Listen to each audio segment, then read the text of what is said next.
శివాలయంలో మీకు ఒక్క నిమిషం వృధా కాకుండా పరిపూర్ణంగా శివానుగ్రహం పొందాలి అనుకుంటే ఎలా బయలుదేరాలో చెప్పింది శాస్త్రం.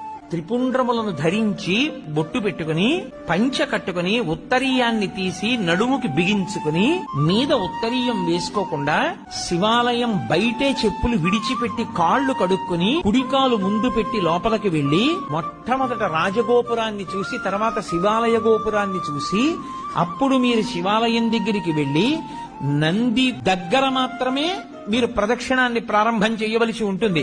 నందీశ్వరుడి దగ్గర ప్రదక్షిణాన్ని ప్రారంభం చేసి వెళ్లేటప్పుడు దేవాలయంలో మహామంటపము, అర్ధమంటపము, ముఖమంటపము అని 3 మంటపాలుంటాయి. ఈ 3 మంటపాలు దేనికి గుర్తు అంటే స్థూల సూక్ష్మ కారణ శరీరములకు గుర్తు. మహామంటపాన్ని, అర్ధమంటపాన్ని, ముఖమంటపాన్ని దాటాలి.